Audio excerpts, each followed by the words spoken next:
जहाँ तक पढ़े थे ना उसके आगे का होमवर्क पढ़ते हैं। एनसीईआरटी का सार संग्रह का होमवर्क है। इसके पहले का सारा होमवर्क पढ़ चुके हैं।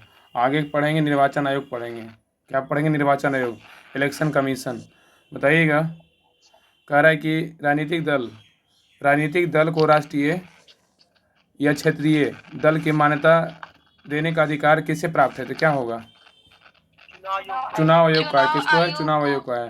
कह रहा है कि राजनीतिक दल राष्ट्रीय या क्षेत्रीय दल की मान्यता recognition of national of regional party देने का अधिकार किसे प्राप्त है? तो चुनाव आयोग को है।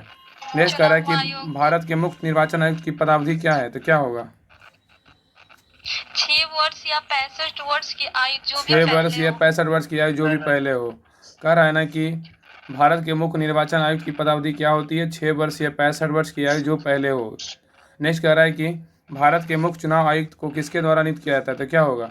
राष्ट्रपति के द्वारा। क्या होगा? राष्ट्रपति के द्वारा। राष्ट्रपति के द्वारा। आगे कह रहा है कि दिसंबर 2023 में पारित मुख्य निर्वाचन आयुक्त एवं अन्य निर्वाचन आयुक्त अधिनियम 2023 के अनुसार अब मुख्य चुनाव आयुक्त एवं चुनाव आयुक्तों की नियुक्ति चयन समिति की सिफारिशों के आधार पर राष्ट्रपति करेंगे।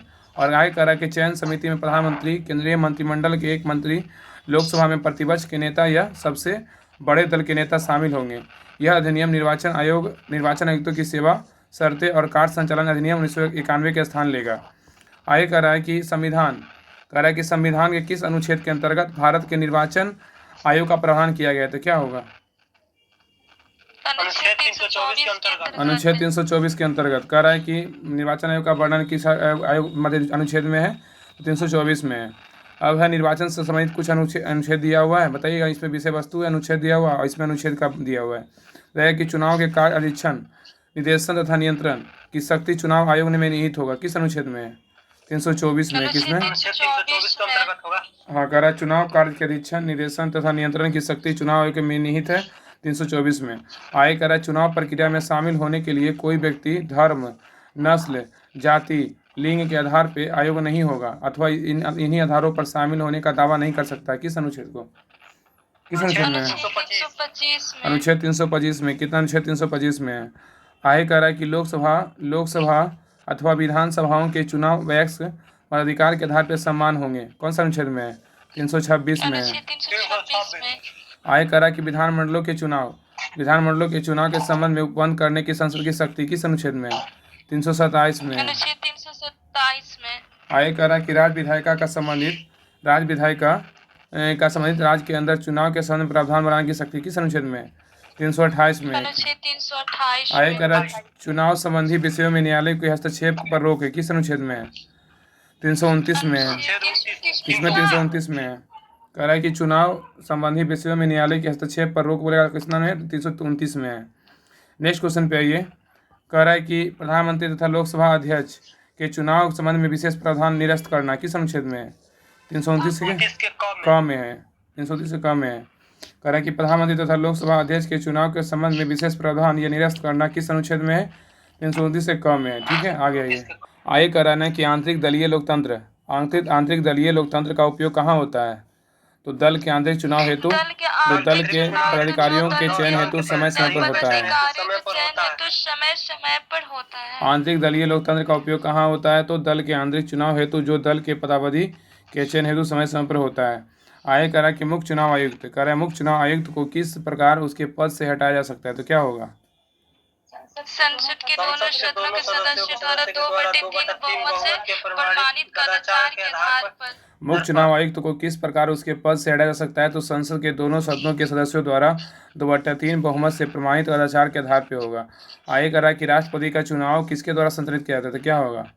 भारत के निर्वाचन आयोग द्वारा। आगे कह रहा है 61वां संविधान संशोधन 1989 के अंतर्गत मतदान की न्यूनतम आयु जो है 21 वर्ष से घटाकर कितना वर्ष कर दिया? 18 वर्ष कर दिया गया। ठीक है। आगे कह रहा है सांसदों की अयोग्यता संबंधी विवाद का पर कौन निर्णय देता है? तो क्या होगा? निर्वाचन आयोग का परामर्श से राष्ट्रपति। निर्वाचन आयोग के परामर्श से राष्ट्रपति है। नेक्स्ट, संसद द्वारा किस व्यक्ति को चुनाव लड़ने के लिए आयोग करार दिया जाता है? तो क्या होगा? न्यायालय द्वारा अपराधी घोषित किए गए व्यक्ति को। कह रहा है संसद द्वारा किस व्यक्ति को चुनाव लड़ने के लिए आयोग करार दिया जाता है? तो न्यायालय द्वारा अपराधी घोषित किए गए व्यक्ति को। आगे कह रहा है कि भारत में मताधिकार कह रहा है कि भारत में मताधिकार और निर्वाचित होने का अधिकार किस प्रकार का है, तो क्या होगा? विधिक अधिकार है। क्या विधिक अधिकार है? कह रहा है कि भारत में मताधिकार और निर्वाचित होने का अधिकार किस प्रकार का है, तो विधिक अधिकार है। आगे कह रहा राजनीतिक दलों को सर्वप्रथम संवैधानिक मान्यता किस वर्ष प्रदान की गई थी, तो क्या होगा? 1985 में। क्या 1985 में? आगे करा अनुपातिक प्रतिनिधित्व की आवश्यकता किस देश में नहीं होती है, तो क्या होगा? जहाँ द्विदलीय प्रणाली प्रचलित हाँ, जहाँ द्विदलीय प्रणाली प्रचलित हो। आगे करा दिनेश गोस्वामी समिति का संबंध किससे है? लोकसभा के चुनाव के सरकारी विधियन से। दिनेश गोस्वामी का संबंध किससे है, तो लोकसभा के चुनाव से सरकारी विधियन से। दिनेश गोस्वामी का संबंध किससे है, तो लोकसभा चुनाव के सरकारी विधियन से है। आगे करा किसी भी राजनीतिक दल को मुख्य विपक्षी दल की मान्यता प्राप्त करने हेतु उसके पास सदन में कम से कम 10% सदस्य होनी चाहिए। कह रहा है किसी भी राजनीतिक दल को मुख्य विपक्षी दल की मान्यता प्राप्त करने के लिए जो है ना, उसके पास सदन में कम से कम कितना % सीट होनी चाहिए, तो 10% सदस्य होनी चाहिए। ठीक है। आगे कह रहा है निर्वाचन आयोग को किस वर्ष 3 सदस्यीय आयोग बनाया गया था, क्या होगा? 1989 में। आगे कह रहा है दल बदल निरोधक अधिनियम ये कब पारित किया गया था, क्या होगा? 5 फरवरी 1985 1985 को। तो कह रहा है कि दल बदल निरोधक अधिनियम कब पारित किया गया था? 15 फरवरी 1985 है ना, 15 फरवरी 1985। आगे कह रहा है निर्वाचन प्रक्रिया इलेक्शन कमीशन का आरंभ राष्ट्रपति के द्वारा जारी किया अधिसूचना से होता है। यह अधिसूचना जनप्रतिनिधियों अधिनियम पब्लिक रिप्रेजेंटेटिव एक्ट 1951 की धारा 14 के अंतर्गत जारी की जाती है। ठीक है। तो कह रहा है निर्वाचन प्रक्रिया जो है ना का आरंभ राष्ट्रपति द्वारा जारी की यदि अधिसूचना से होता है। यह अधिसूचना जनप्रतिनिधित्व अधिनियम 1951 की धारा 14 के अंतर्गत जारी की जाती है। आगे दिया हुआ है कि संसद तथा राज्य विधानमंडलों के चुनाव का संचालन निर्वाचन आयोग द्वारा किया जाता है। तो कह रहा है संसद तथा राज्य विधानसभाओं के चुनाव का संचालन किसके द्वारा किया जाता है, तो निर्वाचन आयोग के द्वारा किया जाता है। आगे आइए, इसमें प्रमुख आयोग दिया, इंपॉर्टेंट कमीशन प्रमुख आयोग दिया हुआ है, इसका पढ़ते हैं। दिया हुआ है कि राष्ट्रीय मानवाधिकार आयोग नेशनल ह्यूमन राइट्स कमीशन अधिनियम के अनुसार किसे इसका आयोग का अध्यक्ष बनाया गया, क्या होगा? भारत के सेवानिवृत्त मुख्य न्यायाधीश। हाँ, भारत के उच्चतम न्यायालय के सेवानिवृत्त मुख्य न्यायाधीश अथवा सेवानिवृत्त न्यायाधीश है। आगे कह रहा है कि भारत में सर्वप्रथम लोक सेवा आयोग की स्थापना किस अधिनियम के द्वारा की गई थी? Government of India act 1919। Government of India act 1919। कह रहा है कि भारत में सर्वप्रथम लोक सेवा आयोग की स्थापना किस अधिनियम के द्वारा की गई, तो गवर्नमेंट ऑफ इंडिया एक्ट 1919। आगे कह रहा वर्ष 1926 में ली आयोग मतलब जो है ना ली कमीशन के अनुशंसा पर सर्वप्रथम लोक सेवा आयोग का स्थापना किया गया था। ठीक है। तो कह रहा है 1926 में ली आयोग की अनुशंसा पर सर्वप्रथम किसका स्थापना किया गया, तो लोक सेवा आयोग का स्थापना किया गया। राज्य लोक सेवा आयोग जो है ना स्टेट पब्लिक सर्विस कमीशन के सदस्यों की नियुक्ति किसके द्वारा की जाती, तो क्या होगा? राज्यपाल के द्वारा। क्या है? राज्यपाल के द्वारा। आगे कह रहा जन प्रशासनिक कह रहा है कि भारतीय प्रशासनिक सेवा और भारतीय पुलिस सेवा IPS को समाप्त करने की सिफारिश किस आयोग ने की थी, तो क्या होगा? राजमन्नार आयोग। कह रहा है कि भारतीय प्रशासनिक सेवा IAS और भारतीय पुलिस सेवा IPS को समाप्त करने की सिफारिश किस आयोग ने की थी, तो राजमन्नार आयोग ने किया था। आगे संघ लोक सेवा आयोग की प्रथम महिला अध्यक्ष कौन थी, बताइए क्या होगा? रोज मिलियन बैथू। क्या है? रोज मिलियन बैथू। तो कह रहा है संघ लोक सेवा आयोग की स्थापना प्रथम महिला अध्यक्ष कौन थी, तो रोज मिलियन बैथू थी। अब ये नेक्स्ट पे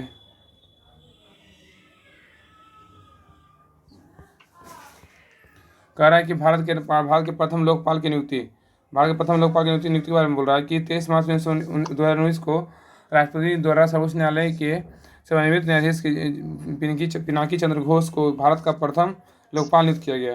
तो कह रहा है कि 23 मार्च 2019 को राष्ट्रपति द्वारा सर्वोच्च न्यायालय के सेवानिवृत्त पिनाकी चंद्र घोष को भारत का प्रथम क्या किया गया, लोकपाल नियुक्त किया गया। इसका चयन जो है प्रधानमंत्री नरेंद्र मोदी की अध्यक्षता में वाली एक चयन समिति के द्वारा किया जाता है, और जिसमें सर्वोच्च न्यायालय के मुख्य न्यायाधीश और रंजन गोगोई, लोकसभा अध्यक्ष सुमित्रा महाजन एवं प्रख्यात न्यायविद मुकुल रोहतगी सम्मिलित थे। ठीक है। आगे आइए। कह रहा है कि मानवाधिकार आयोग किस प्रकार की संस्था है, बताइए क्या होगा? गैर संवैधानिक है। क्या है? गैर संवैधानिक, नॉन कॉन्स्टिट्यूशनल है। ठीक है। मानवाधिकार आयोग किस प्रकार की संस्था है? तो गैर संवैधानिक। बताइए राजनीतिक व अपराधियों के मेल जोल, करा कि राजनीतिक व अपराधियों के मेल जोल संबंधों की जांच करने वाली समिति कौन सी है? तो क्या होगा? बोहरा समिति। क्या होगा? बोहरा समिति होगा, याद रखिए बोहरा समिति होगा। ठीक है। आगे कह रहा है कि भारत में लोकपाल, कह रहा है कि भारत में लोकपाल और लोकायुक्त की स्थापना का सुझाव किसने दिया था? तो क्या होगा? प्रशासनिक सुधार आयोग ने दिया था। कौन दिया था? प्रशासनिक सुधार आयोग ने दिया था। तो कह रहा है कि भारत में लोकपाल एवं लोकायुक्त की स्थापना का सुझाव किसने दिया था? प्रशासनिक सुधार आयोग ने दिया था। आगे कह रहा है कि संसद में प्रथम लोकपाल विधेयक किस वर्ष प्रस्तुत किया गया था? क्या होगा? 1968 में। क्या? 1968 में। कह रहा है कि संसद में प्रथम लोकपाल विधेयक किस वर्ष प्रस्तुत किया गया था? 1968 में। आगे कह रहा है कि संचित निधि को समेकित निधि के नाम से जानते हैं। संचित निधि को किस नाम से जानते हैं? तो समेकित निधि के नाम से जानते हैं। ठीक है। आगे है संविधान के किस अनुच्छेद के अंतर्गत लोक सेवा आयोग के सदस्य को हटाया जा सकता है? तो क्या होगा? अनुच्छेद 317 है। 317 है। कह रहा है कि संविधान के किस अनुच्छेद के अंतर्गत लोक सेवा आयोग के सदस्य को हटाया जा सकता है? तो अनुच्छेद 317 के अनुसार। आगे कह रहा है किस राज्य का लोकायुक्त अपना प्रतिवेदन प्रस्तुत करता है? तो क्या होगा? किसी राज्य का? राज्यपाल को। क्या है? राज्यपाल को। कह रहा है किसी राज्य का लोकायुक्त अपना प्रतिवेदन प्रस्तुत करता है राज्यपाल को। आगे कह रहा है कि राष्ट्रीय मानवाधिकार आयोग का अध्यक्ष कौन होता है? तो क्या होगा? उच्च न्यायालय के मुख्य न्यायाधीश होता है। उच्च न्यायालय के निमित्त मुख्य न्यायाधीश होता है। आगे कह रहा उत्तर प्रदेश लोक सेवा आयोग यूपीपीएससी के व्यय किस संचित निधि पर जो है किस निधि पर भारित होता है? क्या होगा? राज्य की संचित निधि पर। कह रहा है उत्तर प्रदेश लोक सेवा आयोग ने किस लोक सेवा आयोग व्यय किस निधि पर भारित होते हैं? तो राज्य की संचित निधि पर। नेक्स्ट है लोक सेवा आयोग एक अध्यक्ष और अतिरिक्त 10 अंश सदस्य होते हैं। ठीक है। तो लोक सेवा आयोग में कितने अध्यक्ष होते हैं? तो एक अध्यक्ष होते हैं। 10 क्या होते हैं? अंश सदस्य होते हैं। ठीक है। आगे कह रहा है कि इसमें नीचे आइए, कह रहा है कि लोकपाल संस्था, कह रहा है लोकपाल संस्था अध्यक्ष व अतिरिक्त 8 अन्य सदस्यों की नियुक्ति की होती है, जिनका कार्यकाल कितने वर्षों का होता है? तो 5 वर्षों का होता है। ठीक है। 5 वर्षों का होता है। कह रहा है ना कि नेक्स्ट टॉपिक है राजभाषा। क्या है? ऑफिशियल लैंग्वेज बताइएगा। ऑफिशियल लैंग्वेज है। कह रहा है इसमें कि भारतीय संविधान के अनुच्छेद 344 के अंतर्गत प्रथम राजभाषा आयोग का गठन कब किया गया था? क्या होगा? वर्ष 1955 में किया गया था। बीजी खड़े के अध्यक्षता में किया गया था। क्वेश्चन पूछेगा कि भारतीय संविधान के अनुच्छेद 344 के अंतर्गत प्रथम राजभाषा आयोग का गठन कब किया गया था? 1955 में किया गया था। किसकी अध्यक्षता में किया गया था? तो बीजी खेर की अध्यक्षता में किया गया था। याद रखिएगा। आगे कर रहा है, अब पूछेगा कि राजभाषा आयोग का जो वर्णन है ना किस अनुच्छेद में? तो क्या होगा? अनुच्छेद 344 में। ठीक है। आगे कह रहा है कि 8वीं अनुसूची में 2003 में 4 भाषाएं किस संविधान संशोधन के द्वारा जोड़ी गई, जिससे उनकी संख्या बढ़कर जो है ना 22 हो गई? तो क्या होगा? 52वां संविधान संशोधन के द्वारा। ठीक है।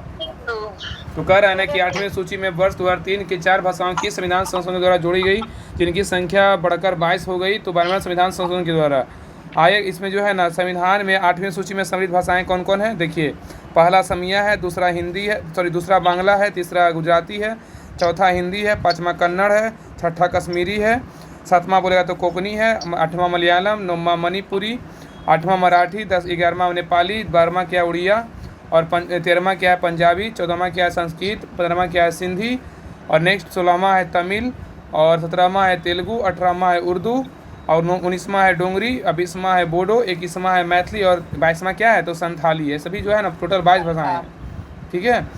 आगे बताइएगा कि संविधान के किस अनुच्छेद में प्रत्येक राज्य में भाषाई अल्पसंख्यक वर्ग के बच्चों को उनकी मातृभाषा में प्राथमिक स्तर पर शिक्षा उपलब्ध कराने की व्यवस्था है? तो क्या होगा? अनुच्छेद 350 से क होगा। क्या होगा? अनुच्छेद 350 से क।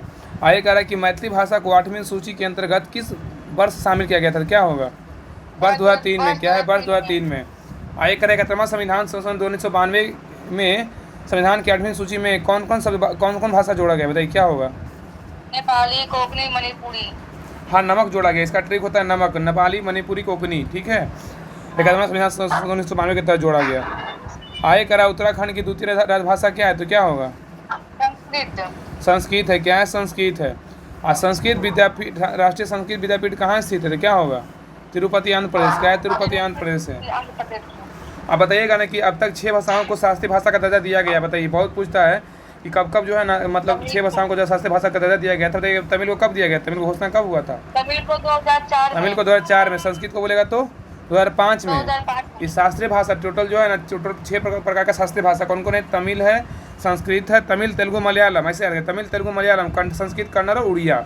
तमिल बोलेगा 2004 में, संस्कृत बोलेगा 2005 में, और तेलुगु बोलेगा कब हुआ? तेलुगु बोलेगा तो 2008 में, और कन्नड़ बोलेगा तो कन्नड़ बोलेगा तो ये भी 2008 में।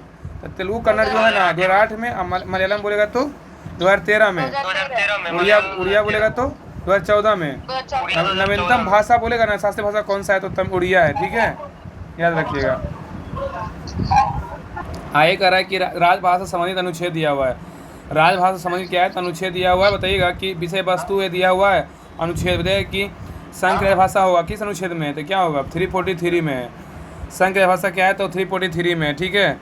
आगे कह रहा है कि राजभाषा पर संसदीय आयोग एवं समिति किस अनुच्छेद में? तो क्या होगा? ये 344 में। संघ भाषा बोलेगा तो 344 में, और राजभाषा पर संसदीय आयोग एवं समिति बोलेगा तो 344 में। आगे क्षेत्रीय भाषाएं के बारे में दिया हुआ है, बताइएगा कि राज्य की राजभाषा अथवा राजभाषाएं किस अनुच्छेद में? तो क्या होगा? 345 में। राज्य की राजभाषा। हाँ, राज्य की राजभाषा अथवा राजभाषाएं 345 में। बताइए नेक्स्ट, एक राज्य से दूसरे राज्य अथवा राज्यों से संघ के बीच संवाद के लिए राजभाषा किस अनुच्छेद में है? 346 में। कितना? 346 में। एक राज्य से दूसरे राज्य अथवा एक राज्य से संघ के बीच संवाद के लिए राजभाषा तो 346 में। आगे कह रहा है किसी राज्य की जनसंख्या के एक समूह द्वारा बोली जाने वाली भाषा से संबंधित प्रावधान बोलेगा किस अनुच्छेद में? 347 में। 347 में। आगे कह रहा है सर्वोच्च न्यायालय व उच्च न्यायालय की भाषा, सर्वोच्च न्यायालय व उच्च न्यायालय की भाषा के बारे में दिया हुआ है कि बताइए सर्वोच्च न्यायालय तथा उच्च न्यायालय के में 7 अधिनियमों एवं विधेयकों में प्रयोग की जाने वाली भाषा किस अनुच्छेद में है? 348 में। क्या? 348 में। 348 कह रहा है कि सर्वोच्च न्यायालय तथा उच्च न्यायालयों में साथ ही अधिनियमों एवं विधेयकों में प्रयोग की जाने वाली भाषा बोले 348 में। आगे की भाषा से संबंधित कुछ नियम अधिनियमित करने के लिए विशेष प्रक्रिया किस अनुच्छेद में? 349 में। क्या? 349 में। आगे विशेष विनिर्देश है, कह रहा है कि शिकायत निवारण के लिए प्रयुक्त भाषा कौन सा अनुच्छेद में है? 350 में। कितना? 350 में। कह रहा है कि शिकायत निवारण के लिए प्रयुक्त भाषा बोलेगा तो 350 में है।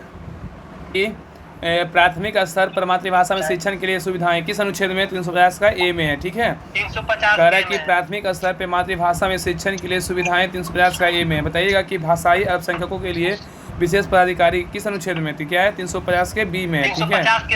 आगे कह रहा है हिंदी भाषा के विकास के लिए विनिर्देश कितना अनुच्छेद में है? 351 में है, ठीक है। आगे कह रहा है कि वर्ष 1957 में प्रथम राजभाषा संयुक्त समिति किसकी अध्यक्षता में गठित की गई थी? क्या होगा?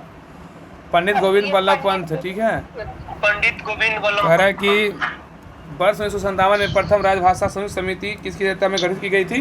तो पंडित गोविंद बल्लभ पंत। नेक्स्ट है कि कह रहा है कि भारत की राजकीय भाषा संबंधी प्रावधान का संशोधन किस प्रकार हो सकता है? तो क्या होगा?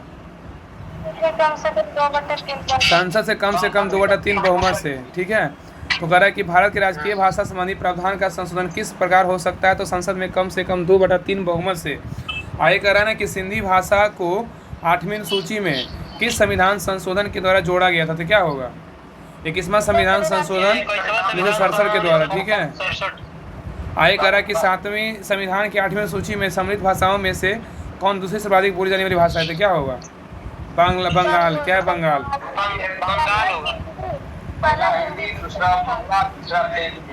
कह रहा है कि संविधान की 8वीं सूची में सम्मिलित भाषाओं में से कौन सी दूसरी सर्वाधिक बोली जाने वाली भाषा है? तो बांग्ला है, ठीक है, बांग्ला। आगे कह रहा है ना, देखिए कह रहा है कि बोडो डोगरी मैथिली, कह रहा है बोडमास, बोडो डोगरी मैथिली और संथाली, इसका ट्रिक होता है बोडमास। 4 राजभाषाओं को 12वां संविधान संशोधन 2003 के तहत जोड़ा गया। तो बताइएगा कि बोडमास, बोडो डोगरी, मैथिली, संथाली को किस संविधान संशोधन द्वारा कब जोड़ा गया? तो क्या होगा? 12वां संविधान 2003 के द्वारा जोड़ा गया। आगे आइए, अब नेक्स्ट टॉपिक है पंचायती राज एवं नगर पालिका है, पंचायती राज एवं म्यूनिसिपलिसिटी है।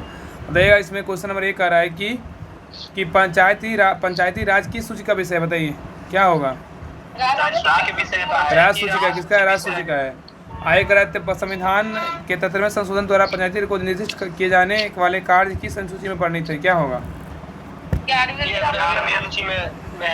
11वीं सूची में, ठीक है। आगे कह रहा है कि पंचायत चुनाव कराने हेतु निर्णय किसके द्वारा लिया जाता है, तो क्या होगा? राज्य सरकार द्वारा किया जाता है। राज्य सरकार द्वारा।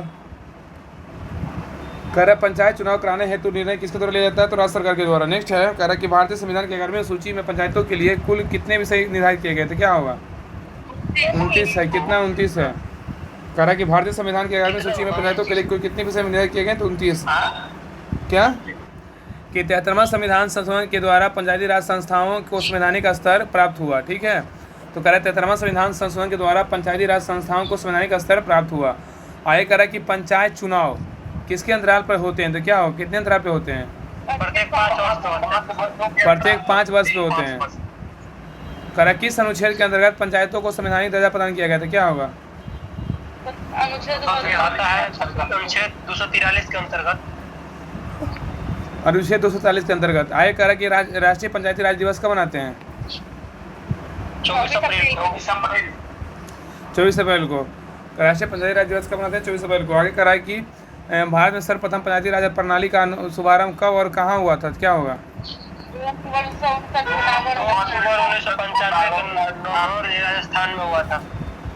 हाँ, तो कह रहा है कि भारत में सर्वप्रथम पंचायती राज प्रणाली की शुभारंभ कब और कहाँ हुआ था? 2 अक्टूबर 1959 को नगर राजस्थान में हुआ था। त्रिस्तरीय पंचायती राज प्रणाली स्थापित करने का अनुशंसा किस जो है ना अनुशंसा सर्वप्रथम किस समिति पर द्वारा की गई थी, तो क्या होगा? बलवंत राय मेहता समिति। कह रहा है कि त्रिस्तरीय पंचायती राज पर स्थापित करने का अनुशंसा सर्वप्रथम किस समिति के द्वारा किया गया था, तो बलवंत राय मेहता समिति। आगे कह रहा है कि अशोक मेहता समिति ने पंचायती राज को किस प्रतिमान में मतलब संशोधित की, क्या होगा? 2 स्तरीय में। कह रहा है कि अशोक मेहता समिति ने पंचायती राज के लिए किस प्रतिमान मतलब मॉडल की संशोधित की? 2 स्तरीय समिति। आगे कह रहा है कि पंचायतों एवं नगर पालिकाओं के संबंध में पंचायती राज संविधान में किस प्रावधान किया गया, तो क्या होगा?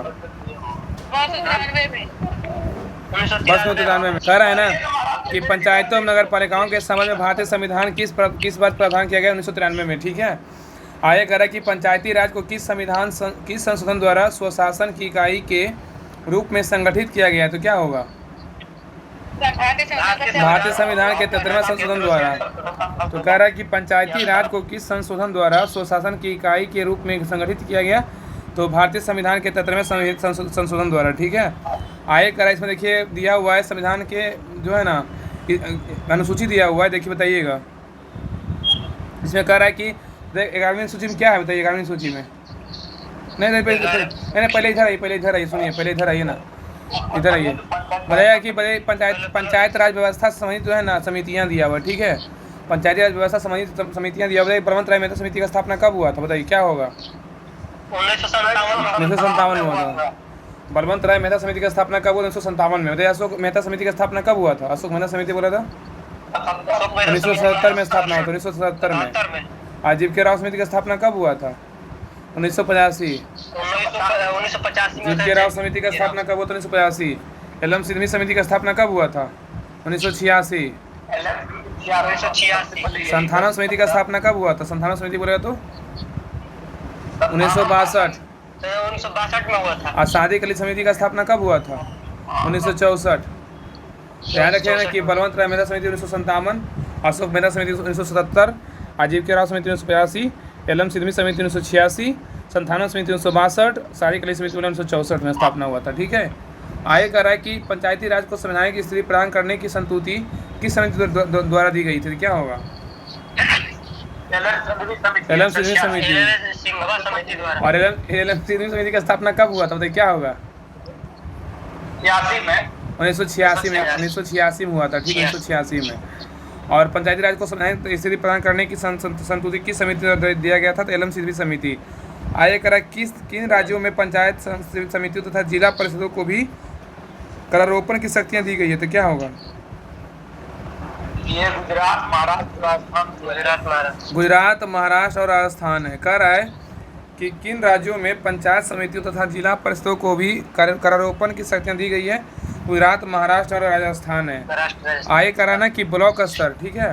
कह रहा है कि ब्लॉक स्तर पर पंचायत समिति का क्या स्वरूप है, बताइए क्या होगा? प्रशासनिक प्राधिकरण। हाँ, तो प्रशासनिक प्राधिकरण है। एडमिनिस्ट्रेटिव अथॉरिटी कह रहा है कि ब्लॉक स्तर पर पंचायत समिति का क्या स्वरूप होता है, तो प्रशासनिक प्राधिकरण होता है।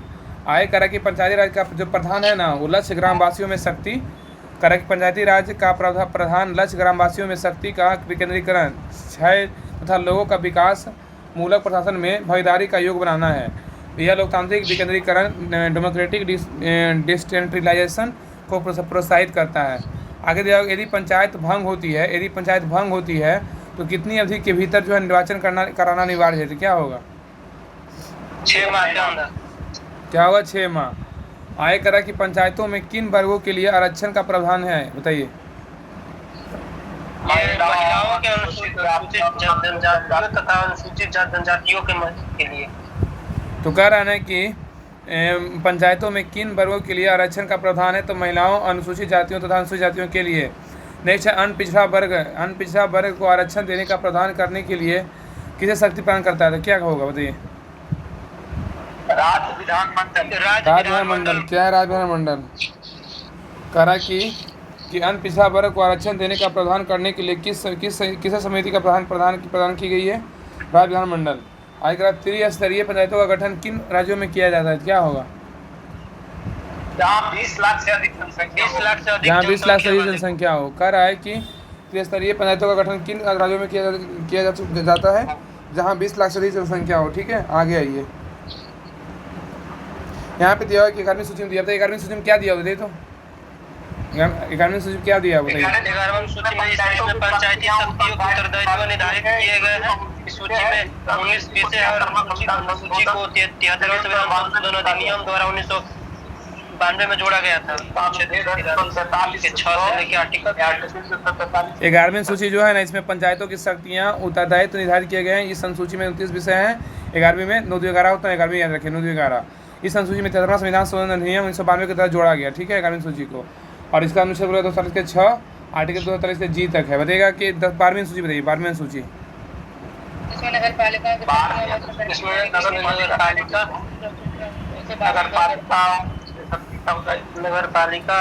शक्ति उत्तरदायी बताई गई, जिसमें 18 विषय और 14 संविधान संशोधन में जोड़ा गया था। हाँ, तो 12वीं सूची में क्या है ना, इसमें नगर पालिकाओं व शक्तियों को दायित्व बताए गए हैं। इस सूची में 18 विषय हैं। नगर पालिका में कितना 18 विषय है? इसमें 14वें संविधान संशोधन अधिनियम 1992 के तहत जोड़ा गया। ठीक है, और इसका अनुच्छेद बोलेगा तो 12 अनुच्छेद 243 से बी, आर्टिकल 243 से लेकर जो है ना डब्ल्यू तक है। ठीक है, आगे का 13वां संविधान संशोधन में के अंतर्गत महिलाओं क्या? हाँ, वही इंग्लिश में लिखा हुआ, हिंदी में लिखा हुआ। हाँ, आगे का 13वां संविधान संशोधन के अंतर्गत महिलाओं के लिए ग्राम पंचायतों में 30% स्थान आरक्षित किए गए हैं। तो देखिएगा कि 13वां संविधान संशोधन के अंतर्गत महिलाओं के लिए ग्राम पंचायत में कितने % स्थान आरक्षित किए गए, तो क्या होगा? 33%। क्या होगा? 33%। तो एनसीईआरटी का होमवर्क खत्म हो गया। चलिए स्टार्ट करते हैं। जहाँ तक पढ़े हैं लुसेंट ऑब्जेक्टिव में, उसके आगे का पढ़ते हैं। इसके पहले ना सारा हम क्लास में करवा दिए हैं, जितना इसके पहले होमवर्क दिए हैं। इसके पिछले वाला क्लास चेक कीजिएगा, आपको सारा क्लास लुसेंट ऑब्जेक्टिव का और एनसीईआरटी का सबका मिल जाएगा। जहाँ से ख़त्म होता है वहीं से इसका हम स्टार्ट करते हैं, कोई भी जब ख़त्म होता है तो। चलिए इसको स्टार्ट करते हैं। इसमें है चैप्टर नंबर 14 है। इसमें 15वीं से 16वीं सदी के धार्मिक आंदोलन दिया हुआ है, और इसमें भक्ति आंदोलन फर्स्ट में क्या है, तो भक्ति आंदोलन है। आप लोग आंसर जरूर दीजिएगा। आप लोगों को कौन आंसर आ रहा है नहीं आ रहा है, आप लोग ध्यानपूर्वक देखिएगा। आपको क्लास जो है ना, आपको सारा क्वेश्चन याद हो जाएगा। तो क्वेश्चन नंबर 1 कर रहा है कि इसमें सूची 1 और सूची 2 को क्या करना है, मिलाना है। तो इसमें आचार्य दिया हुआ है और सूची 1 में विचारधारा या बात दिया हुआ है। तो देखिए रामानुजाचार्य का क्या था? विशिष्टाद्वैत। क्या था? विशिष्टाद्वैत। निम्काचार्य का क्या था? निम्काचार्य का बोलेगा तो द्वैतवाद्वैत या तो भेदा भेद याद रखिएगा। सबसे ज़्यादा द्वैतवाद्वैत पूछता है। अब माधवाचार्य का क्या था? माधवाचार्य का द्वैत था। क्या था? द्वैत था। अब विष्णु स्वामी क्या था? विष्णु स्वामी का शुद्ध द्वैत था। क्या? शुद्ध द्वैत। तो रामानुजाचार्य का बोला विशिष्टाद्वैत, निम्काचार्य का द्वैतवाद, माधवाचार्य का द्वैत, और विष्णु स्वामी का बोलेगा शुद्ध द्वैत था। ठीक है, ऐसा नाम है ना। क्वेश्चन नंबर 2 पे आइए। कह रहा है कि भक्ति आंदोलन के प्रारंभिक प्रतिपादक थे कौन, बताइए। कह रहा है कि भक्ति आंदोलन के प्रारंभिक प्रतिपादक कौन थे? जिसका राइट आंसर होगा ऑप्शन नंबर ए, रामानुजाचार्य थे। कौन थे? रामानुजाचार्य थे, याद रखिएगा। क्वेश्चन नंबर 3 पे आइए। कह रहा है कि पंजाब में भक्ति आंदोलन का अग्रदूत किसे कहते हैं? पंजाब में भक्ति आंदोलन का अग्रदूत थे कौन? तो नानक थे। कौन थे? गुरु नानक थे, याद रखिएगा। क्वेश्चन नंबर 4 पे कह रहा है कि भक्ति आंदोलन, कह रहा है कि भक्ति आंदोलन को दक्षिण भारत में से लाकर उत्तर भारत में प्रचारित करने का श्रेय किसे दिया जाता है? इसको जाता है ऑप्शन नंबर सी, रामानंद को जाता है। किसको जाता है? रामानंद को जाता है, याद रखिएगा। क्वेश्चन नंबर 5 पे कह रहा है कि महाराष्ट्र में भक्ति संप्रदाय निम्नलिखित में से किसकी शिक्षाओं द्वारा फैला था? बताइए। कह रहा है कि महाराष्ट्र में भक्ति संप्रदाय निम्नलिखित में से किसकी शिक्षाओं द्वारा फैला था? इसका राइट आंसर होगा ऑप्शन नंबर बी, संत ज्ञानेश्वर। क्या है? संत ज्ञानेश्वर है। क्वेश्चन नंबर 6 पे कह रहा है कि कबीर के गुरु कौन थे? तो कबीर के गुरु कौन थे? तो रामानंद थे। कौन थे? रामानंद थे। इसमें टिक लगा हुआ है क्योंकि आप लोग को होमवर्क देते हैं तो टिक मार के देते हैं ना, आंसर टिक करके देते हैं, इसलिए आप लोग बोलते भी हैं कि होमवर्क टिक मार के दी, इसलिए इसमें टिक लगा हुआ है। पहले स्कैन कर नहीं पाते हैं इसलिए इसमें टिक लगा, कोई नहीं है, बस याद रखना करना है, बस किसी तरह याद हो जाए। इसमें कबीर के गुरु कौन थे? रामानंद थे। क्वेश्चन नंबर 7 पे कह रहा है कि संत कबीर का जन्म कहाँ हुआ था? बताइए। संत कबीर का जन्म कहाँ हुआ था? मगहर हुआ था, या मगहर या वाराणसी बोल सकते हैं। कहाँ बोल सकते हैं? मगहर या वाराणसी में। क्वेश्चन नंबर 8 पे कह रहा है कि निम्नलिखित में से कौन सा वाक्य दक्षिण भारत में भक्ति आंदोलन का संदर्भ में सत्य है? बताइए। कह रहा है कि निम्नलिखित में से कौन सा वाक्य दक्षिण भारत के भक्ति आंदोलन के संदर्भ में सत्य है? इसका राइट आंसर होगा ऑप्शन नंबर 1 और 3। क्या? 1 और 3। इसका नेतृत्व कई लोकप्रिय संतों द्वारा किया गया था, बिल्कुल सही है। और इसने जाति व्यवस्था का विरोध किया था, बिल्कुल सही है, याद रखिएगा। क्वेश्चन नंबर 9 नंबर क्वेश्चन कह रहा है कि चैतन्य महाप्रभु किस संप्रदाय से जुड़े हुए थे? बताइए। चैतन्य महाप्रभु किस संप्रदाय से जुड़े हुए थे? तो 9 का राइट आंसर होगा ऑप्शन नंबर सी, गौड़ीय संप्रदाय से। क्या था? गौड़ीय संप्रदाय से जुड़े हुए थे। क्वेश्चन नंबर 10 कह रहा है कि पुष्टि मार्ग के दर्शन की स्थापना किसने की? तो 10 का राइट आंसर होगा ऑप्शन नंबर डी, बल्लभाचार्य ने किया था। किसने किया था? बल्लभाचार्य ने किया था। क्वेश्चन नंबर 11 पे कह रहा है कि किस संत ने ईश्वर को अपने अनुभव करने के लिए नृत्य एवं गीतों कीर्तन के माध्यम बनाया? तो 11 का राइट आंसर होगा option number D, Chaitanya Mahaprabhu. क्या है? चैतन्य महाप्रभु, याद रखिएगा। क्योंकि लूसेंट ऑब्जेक्टिव ना जितना जल्दी खत्म हो जाएगा और अच्छे से क्लास देखिएगा, बहुत सारा क्वेश्चन आपको एग्जाम में देखने को मिलेगा, बिहार से एग्जाम में। जितने भी चैनल पे क्लास आता है ना, सभी क्लास को अच्छे से देखा कीजिए और लाइक शेयर जरूर कीजिए, क्योंकि आप ही के लिए मेहनत से जो है इतना क्लास करवाया जाता है, क्योंकि आपका जो है ना एग्जाम में बेहतर से बेहतर स्कोर हो पाए। और टेस्ट करवाया जाता है, प्लस पॉइंट क्या है? टेस्ट करवाया जाता है, शाम में 3 बजे करवाया जाता है, शाम में 7 बजे करवाया जाता है। क्वेश्चन नंबर 12 कह रहा है कि अद्वैतवाद का सिद्धांत के प्रतिपादक कौन थे? बताइए। अद्वैतवाद के सिद्धांत के प्रतिपादक कौन थे? तो कौन थे? शंकराचार्य थे। कौन थे? शंकराचार्य, याद रखिए। कौन थे? शंकराचार्य। वही क्वेश्चन नंबर 13 कह रहा है कि निम्न संतों के कालक्रम अनुसार व्यवस्थित के में कूट में उत्तर दें। इसमें क्रम के अनुसार कौन है? तो इसमें राइट आंसर होगा ऑप्शन नंबर ए, पहले कबीर, उसके बाद कौन थे? कबीर के बाद नानक, उसके बाद गुरु नानक, उसके बाद चैतन्य, उसके बाद कौन थे? तुलसीदास। तो पहले कबीर, उसके बाद गुरु नानक, फिर चैतन्य, फिर तुलसीदास। नेक्स्ट है कह रहा है गीत गोविंद के रचयिता कौन है? गीत गोविंद के रचयिता कौन है? तो याद रखिए जयदेव। कौन है? जयदेव है। नेक्स्ट है कह रहा है कि भक्ति आंदोलन के दौरान असम में किसने इस आंदोलन का प्रतिनिधित्व किया था? बताइए। क्या होगा? ऑप्शन नंबर ए, शंकरदेव होगा। क्या होगा? शंकरदेव होगा। क्वेश्चन नंबर 16 पे कह रहा है कि गुरु नानक का धर्म उपदेश क्या है? बताइए। गुरु नानक का धर्म उपदेश क्या है? तो ऑप्शन नंबर राइट आंसर होगा ऑप्शन नंबर ए, मानव बंधुत्व का है। क्या है? मानव बंधुत्व का है, याद रखिएगा। इसमें मिलान करना है कि शंकराचार्य द्वारा स्थापित मठ दिया हुआ है, इसका स्थल कहाँ था? देखिए, सिंगरी पीठ कहाँ है? सिंगरी पीठ बोलेगा तो मैसूर कर्नाटक में। कहाँ है? सिंगरी पीठ मैसूर कर्नाटक में है। गोवर्धन पीठ बोलेगा तो कहाँ है? गोवर्धन पीठ पुरी कहाँ है? उड़ीसा में, याद रखिए। कहाँ? पुरी उड़ीसा में। ज्योतिष पीठ बोलेगा तो ज्योतिष पीठ कहाँ है? तो बद्रीनाथ कहाँ है? यूपी में। बद्रीनाथ कहाँ है? यूपी में है। शारदा पीठ बोलेगा तो कहाँ है? शारदा पीठ द्वारका गुजरात में। तो याद रखिएगा, श्रृंगेरी पीठ मैसूर कर्नाटक, गोवर्धन पीठ बोलेगा तो पुरी उड़ीसा, ज्योतिष पीठ बोलेगा तो बद्रीनाथ उत्तर प्रदेश, शारदा पीठ बोलेगा तो द्वारका गुजरात में है। इसका एक क्वेश्चन 18 पे कर 18 में क्वेश्चन है, कह रहा है कि सूची 1 में दिया हुआ संतों का नाम दिया हुआ है और सूची 2 में संतों के कार्य क्षेत्र दिया हुआ है। तो बल्लभाचार्य का कार्य क्या था? तो उत्तर प्रदेश राजस्थान। बल्लभाचार्य का कार्य क्या था? तो उत्तर प्रदेश राजस्थान। चैतन्य महाप्रभु का क्या था? चैतन्य महाप्रभु का बंगाल था। क्या था? बंगाल। मीराबाई का क्या था? मीराबाई का राजस्थान था। क्या था? राजस्थान। नामदेव क्या था? नामदेव का बोलेगा तो महाराष्ट्र था। क्या था? महाराष्ट्र। आइए क्वेश्चन में नेक्स्ट पे कह रहा है कि इसमें निम्नलिखित में से किस भाषा को लोकप्रिय बनाने के लिए कवि चंडीदास का योगदान है? बताइए। क्या होगा? बंगाली। क्या है? बंगाली। इसमें दिया हुआ है 20 नंबर क्वेश्चन कर रहा है, इसमें क्या है कि संत कवि दिया हुआ है और उसकी रचनाओं की भाषा दिया हुआ है। तो मीराबाई की भाषा क्या था? तो मीराबाई की जो है ना रचनाओं की भाषा क्या थी? हिंदी था। क्या था? हिंदी। और त्यागराज का क्या था? त्यागराज का तेलुगु था। क्या था? त्यागराज का तेलुगु। त से त्यागराज, त से तेलुगु। और चंडीदास का बोलेगा तो चंडीदास का कौन था? बांग्ला था। क्या था? बांग्ला था। और पुरंदरदास का क्या था, तो पुरंदरदास का कन्नड़ था, क्या था, कन्नड़, याद रखिएगा। आगे क्वेश्चन नंबर 21 पे कह रहा है कि भक्ति को दार्शनिक आधार प्रदान करने वाला प्रथम आचार्य कौन थे, तो कौन थे, रामानुज आचार्य थे, याद रखिएगा। क्वेश्चन नंबर 22 पे 22 नंबर क्वेश्चन कर रहा है कि महापुरुषीय धर्म एक शरण संप्रदाय के संस्थापक थे, कौन थे, शंकरदेव थे, कौन थे, शंकरदेव। कह रहा है कि महापुरुषीय धर्म एक शरण संप्रदाय के संस्थापक कौन थे, तो शंकरदेव थे। आगे नेक्स्ट क्वेश्चन पे आइए। क्वेश्चन नंबर 23 कह रहा है कि शंकराचार्य का जन्म 788 ईस्वी में केरल में किस गांव में हुआ था।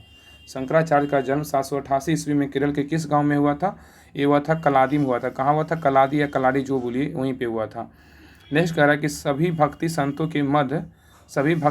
के मध्य समान विशेषता थी कि उन्होंने क्या किया था। इसका राइट आंसर होगा ऑप्शन नंबर ए, अपनी वाणी को उसी भाषा में लिखे जिसे उनके भक्त समझते थे। कह रहा है कि सभी भक्ति संतों के मध्य एक समान विशेषता थी कि उन्होंने अपनी वाणी को उसी भाषा में लिखे जिसे उनके भक्त समझते थे। आगे क्वेश्चन नंबर 25 पे क्वेश्चन 25 कह रहा है कि भक्ति आंदोलन का प्रारंभ किसने किया था, तो भक्ति आंदोलन का प्रारंभ किसने किया था। इसका राइट आंसर होगा ऑप्शन नंबर ए, अलवार नैरार संतों ने किया था। तो भक्ति आंदोलन का प्रारंभ किसने किया था, अलवार नैरार संतों ने किया था। क्वेश्चन नंबर 26 पे क्वेश्चन नंबर 26 कह रहा है कि रामानुजा के अनुयायियों को क्या कहते थे, बताइए। रामानुज के अनुयायियों को क्या कहा जाता था। इसका राइट आंसर होगा ऑप्शन नंबर बी, वैष्णव कहते थे। क्या कहते थे, वैष्णव कहते थे। नेक्स्ट है आदि शंकर जो बाद में शंकराचार्य बने, उनका जन्म हुआ था कहाँ, तो 27 का राइट आंसर होगा ऑप्शन नंबर डी, केरल में हुआ था। कहाँ हुआ था, केरल में हुआ था। तो कह रहा है आदि शंकर जो बाद में शंकराचार्य बने, उनका जन्म कहाँ हुआ था, तो केरल में हुआ था। नेक्स्ट कह रहा है कि बीजक, कह रहा है बीजक जो है रचयिता कौन है, तो बीजक रचयिता कौन है, तो कबीर है। कौन है, कबीर, याद रखिएगा। क्वेश्चन नंबर 29 पे क्वेश्चन नंबर 29 कह रहा है कि भक्ति रस कवित्री मीराबाई थी, क्या थी, तो एक राजपूत शासक की पत्नी थी। क्या थी, एक राजपूत शासक की पत्नी थी। क्वेश्चन नंबर 30 कह रहा है कि प्रसिद्ध भक्त कवयित्री मीराबाई के पति का नाम क्या था, तो राजकुमार भोजराज था। कौन था, राजकुमार भोजराज था। तो कह रहा है कि प्रसिद्ध भक्त कवयित्री मीराबाई के पति का नाम क्या था, राजकुमार भोजराज था। क्वेश्चन नंबर 31 कह रहा है कि बुद्ध और मीराबाई के जीवन दर्शन का मुख्य साम्य क्या था, तो 31 का राइट आंसर होगा ऑप्शन नंबर सी, संसार दुखपूर्ण है। क्या है, संसार दुखपूर्ण है, याद रखिएगा। क्वेश्चन नंबर 32 पे क्वेश्चन 32 कह रहा है कि ब्रह्म सत्य और जगत मिथ्या है, श्रम या माया है, यह किसकी उक्ति है, बताइए। ब्रह्म सत्य है और जगत मिथ्या या श्रम या माया है, यह उक्ति किसकी है, तो 32 का राइट आंसर होगा ऑप्शन नंबर ए, शंकराचार्य का है। किसका है, शंकराचार्य का है। क्वेश्चन नंबर 33 है, कह रहा है कि निम्नलिखित में से किसे विचारकों ने प्रच्छन्न बौद्ध की संज्ञा दी, तो 33 का राइट आंसर होगा ऑप्शन नंबर बी, कौन है, शंकराचार्य। कौन है, शंकराचार्य, याद रखिएगा। क्वेश्चन नंबर 34 पे क्वेश्चन नंबर 34 कह रहा है कि रामानुजाचार्य को किस कट्टर शैव मतावलंबी चोल शासक के धमकी कारण चित्रानपल्ली छोड़कर मैसूर जाना पड़ा। कह रहा है कि रामानुजाचार्य को किस कट्टर शैव मतावली चोल शासक के धमकी कारण त्रिचिन्नापल्ली छोड़कर मैसूर जाना पड़ा, तो 34 का राइट आंसर होगा ऑप्शन नंबर ए, कुलोत्तुंग प्रथम है। क्या है, कुलोत्तुंग प्रथम, याद रखिएगा। क्वेश्चन नंबर 35 पे क्वेश्चन 35 कह रहा है कि रामानुजाचार्य को होयसल वंश के जैन धर्मावलियों शासक बिटिंग को वैष्णव धर्मावली बनाने की सफलता मिली। बिटिंग ने अपना धर्म नाम बदलकर क्या रखा, तो 35 का राइट आंसर होगा अपना ऑप्शन नंबर ए, विष्णुवर्धन रखा। क्या रखा, विष्णुवर्धन रखा। क्वेश्चन नंबर 36 पे कह रहा है कि किसने भक्ति के क्षेत्र में सुरदों के भागवत दर्शन को मोक्ष का अधिकार देकर उन्हें इस्लाम धर्म स्वीकार करने से रोका, तो 36 का राइट आंसर होगा ऑप्शन नंबर ए, शंकराचार्य, सॉरी रामानुजाचार्य। क्या है, रामानुजाचार्य हैं। क्वेश्चन नंबर 37 पे 37 नंबर क्वेश्चन कर रहा है, दक्षिण भारत का वह संत कौन था जिसने अपना अधिकांश जीवन अक्सर उत्तर भारत में वृंदावन में बिताया था। कह रहा है कि दक्षिण भारत का वह संत कौन था जिसने अपना अधिकांश जीवन उत्तर भारत में वृंदावन में बिताया, तो 37 का राइट आंसर होगा ऑप्शन नंबर बी, निमकाचार्य। निमका आचार्य। क्वेश्चन नंबर 38 पे कह रहा है कि महाराष्ट्र में विठोबा या विट्ठल, कह रहा है कि महाराष्ट्र में विठोबा या विट्ठल विष्णु का एक नाम भक्ति का आंदोलन का केंद्र था। कौन था, तो पंढरपुर था। क्या था, पंढरपुर। नेक्स्ट कह रहा है किसने भगवद गीता पर भावार्थ दीपिका नाम से एक बृहद टीका मराठी में लिखे जिसे सामान्य ज्ञानेश्वरी के नाम से जानते हैं। कह रहा है किसने भगवद गीता पर भावार्थ दीपिका नाम के एक बृहद टीका मराठी में लिखे जिसे समानता ज्ञानेश्वरी के नाम से जानते हैं। इसका right answer option number A, Gyandev. क्या है, ज्ञानदेव। वही नेक्स्ट क्वेश्चन पे कह रहा है, नेक्स्ट क्वेश्चन कर रहा है कि 40 नंबर कह रहा है कि यदि संस्कृत देव भाषा है, क्या यदि संस्कृत देव भाषा है, क्या मेरी मातृभाषा मराठी दस्तूरी भाषा है, यह उक्ति किसकी है, तो 40 का राइट आंसर होगा ऑप्शन नंबर बी, एकनाथ का है। किसका, एकनाथ का है। तो कह रहा है यदि संस्कृत देव भाषा है तो क्या मेरी मातृभाषा मराठी दस्यु भाषा है? यह कृति किसकी है? तो एकनाथ का है। आगे कह रहा है 41 नंबर क्वेश्चन कह रहा है कि भक्त तुकाराम कौन से मुगल सम्राट के समकालीन थे? तो क्या होगा ऑप्शन नंबर 41 का क्या होगा? ऑप्शन नंबर सी, जहांगीर के थे। किसके थे? जहांगीर के। तो कह रहा है कि भक्त तुकाराम कौन से मुगल सम्राट के समकालीन थे? जहांगीर के थे। क्वेश्चन नंबर 42 पे कह रहा है कि निम्नलिखित में से कौन सा एक सही कालानुक्रम है? बताइए इसमें सही क्रम क्या है? तो शंकराचार्य है। इसका राइट आंसर ऑप्शन नंबर ए, शंकराचार्य, रामानुजाचार्य और चैतन्य है। शंकराचार्य, रामानुजाचार्य और चैतन्य है। नेक्स्ट क्वेश्चन नंबर 43 पे कह रहा है कि निम्नलिखित में से किस भक्ति संत ने अपने संदेश के प्रचार के लिए सबसे पहले हिंदी का प्रयोग किया था? बताइए। कह रहा है निम्नलिखित में से किस भक्ति संत ने संदेश के प्रचार के लिए सबसे पहले हिंदी का प्रयोग किया? ये थे रामानंद थे। कौन थे? रामानंद थे, याद रखिएगा। आगे क्वेश्चन नंबर 44 है, इसमें मिलान करना है। सूची 1 में संत दिया हुआ है और सूची 2 में पेशवा या पेशा या व्यवसाय दिया हुआ है। तो नामदेव का पेशा क्या था? ये जुलाहा, ये जो थे ना नामदेव के पास ये दर्जी थे। क्या थे? दर्जी थे, याद रखें। नामदेव क्या थे? दर्जी थे। और अगर कबीर बोलेगा तो कबीर क्या थे? एक जुलाहा थे। कबीर थे क्या थे? जुलाहा थे। अगर यहाँ पे सेना का बोलेगा, सेना कौन थे? तो नाई थे। क्या थे? नाई।